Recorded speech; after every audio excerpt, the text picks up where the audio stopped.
Can you set up what happened with the formula? Then we're going to watch a clip of Mayor Pete responding to this. Yeah, sure. I mean, there's been a baby formula shortage, I guess, for a little while now. I think it's been particularly acute for the last month or so.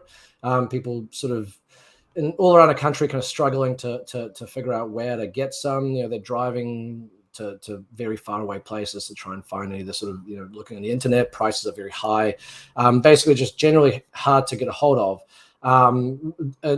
Obviously, the general supply crunch that's affecting everything is in large part to blame for this, but it was also exacerbated by the fact that there's 4 companies that basically control the baby formula market in the United States. One of them had to shut down, or a major factory for one of the companies had to shut down because of some serious safety issues that led to babies being hospitalized and even dying.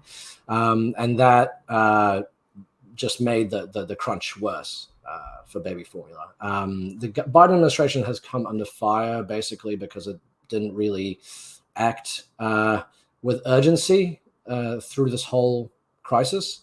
It sort of came to a head, I guess, a week or two ago, where people were sort of saying, hey, we need to do something. I mean, there's babies who are going hungry. Mothers are trying to feed their kids. They can't do anything. And the Biden administration was sort of dragging its feet on invoking the Defense Production Act and was sort of generally saying, well, we acted on this as quickly as we could. As soon as we found out, we acted on it. I think that's doubtful. But anyway, Pete Buttigieg was on one of the Sunday shows, I believe, basically answering for this and defending the government.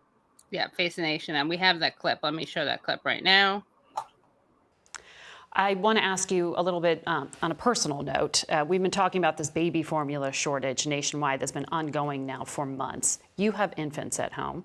Do you have problems getting hold of formula? Yeah, this is very personal for us. We got 2 9-month-old children. Baby formula is a very big part of our lives. And like millions of Americans, we've been rooting around stores, checking online, getting in touch with relatives in other places where they don't have the same shortages to see what they can send over. And we figured it out. We're all set, at least for now. But I think about what that would be like if you're a shift worker with 2 jobs. Maybe you don't have a car. You literally don't have the time or the money to be going from store to store. That's why this is such a serious issue, and that's why it's getting attention at the highest levels, including, of course, direct involvement by the president. Well, and this is going to be an issue Congress takes up this week. I know the president said more action's coming, but this has been ongoing for months. There were supply chain issues already. Then you have the issue with this one plant, Abbott, whistleblower in September, February, the recall. It's May. Why has it taken so long? And why did the president on Friday seem to say that it was new information to him? He said, if we'd been better mind readers, I guess we could have done something earlier. Well, look, the administration acted from day one after the recall, taking steps like creating more flexibility for the WIC program to help rebalance the availability of formula in the states. There are more actions that are underway, including looking at imports. But fundamentally, we are here because a company was not able to guarantee that its plant was safe, and that plant has shut down. But that is the federal government's job as regulators to help ensure as safety regulators, of the yes, plant. but let's be very clear. This is a capitalist country. The government does not make baby formula, nor should it. Companies make formula. And one of those companies, a company which, by the way, seems to have 40% market share, messed up and is unable to confirm that a plant, a major plant, is safe and free of contamination. So the most important thing to do right now, of course, is to get that plant in Michigan up and running safely. And that's the work that's going on between the company and the FDA. It's got to be safe, and it's got to be up and running as soon as possible. But this is the difference between a supply chain problem, in other words, a problem about moving goods around, and a supply problem, which has to do with whether they're being produced in the first place. Now, the administration's also been working with other companies to try to surge their production. That's led to an increase in production, which is helping to compensate. But at the end of the day, this plant needs to come back online safely. So what's your response to Mayor Pete's response to this? Well, I mean, first of all, the government didn't act from day one, so we got that out of the way. It dragged its feet. And even when this became an issue, I think it took about a week for the Biden administration to even invoke the Defense Production Act. which it was being pressured by lawmakers and sort of people in the press and outside groups, and yet it took a week for it to actually do anything. I think for me, the piece I wrote was interesting to me was this is basically just a face saving kind of politician answer. He's trying to get out of having to blame the government for what happened, blame the administration for what happened, and he's basically saying, shunting it off to the private sector. He's saying, well, we're in a capitalist society, therefore the government does not really have responsibility here. It's ultimately, a company screwed up, and now we sort of have to try and get it back up and running as soon as possible.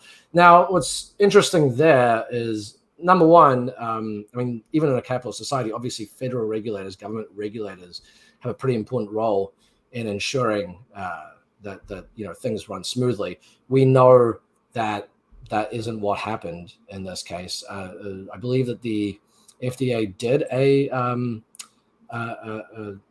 inspection of that particular plant the very month that the whistleblower complaint, or maybe a month before the whistleblower complaint went to the FDA. They said they didn't find anything, or the things that they found weren't that serious to really warrant too much action. Secondly, you heard some of the timeline there. So the whistleblower complaint came in, I believe, October.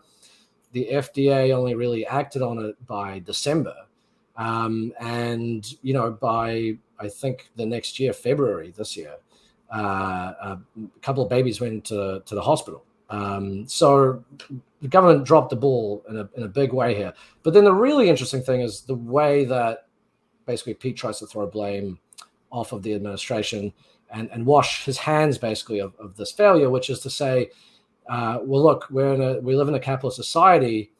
Therefore, the government shouldn't be producing baby formula. The idea being that he doesn't really elaborate on it, but the implication is that this is a matter for the private sector. This is a business matter. Government should not be involving itself producing things in the private sector, and by implication, this is just sort of a thing that can sometimes happen in capitalist societies. That's sort of the price, I guess, of the free market to some extent. Now, that's a ridiculous answer. There's a variety of debates you could have about what exactly, what consumer goods, consumer products, governments should be in charge of producing or managing, if we had a socialist system. And people would say maybe baby formula is not one of those. Sure. But Pete's kind of implication is that generally the idea of the government just being involved in the private sector at all is somehow suspect. And the reality is that in capitalist societies all over the world and through history, the government is involved in a whole host of things, on the production side and in terms of the sales and everything. In the piece, I gave the example of Denmark, which is, it's a social democracy, but it's still a capitalist country. But Denmark's government is involved in a whole host of things, airports, air travel, selling alcohol, housing. I could go on and on. So it's not the only one. I mean, in New Zealand is the other example I give. We still have the government involved in a number of industries, despite all these rounds of privatization that have basically sold off things that were once publicly controlled to wealthy private interests. But back in the day, before all that happened, I mean, New Zealand's economy, basically the leading kind of, some of the leading industrial sectors were basically almost entirely publicly owned. And it was only through the neoliberal revolution in the 1980s, which in New Zealand was way, it was such a speed and ferocity that it was sort of outstripped anything that was even done in the US or the UK. New Zealand went from a very kind of publicly controlled economy and society to suddenly a very deregulated one. But it was still a capitalist society before then. So the idea that, we can't do anything here, or this was inevitable because the government shouldn't be involved in private industry is pretty ridiculous. And in fact, there's a very good reason why governments do tend to put certain resources, certain goods under public control, because the idea is that some things are so important they should not be left to the whims of the free market and to sort of, you know, the wishes of people whose main goal is just to make money, not actually produce for the public good, which is what the government is meant to do. So you take that out of you decommodify it, you take it out of the market, you make it just a public good that isn't there to make a profit, but just there to, you know, supply people with the things that they need to live. That's the basic idea.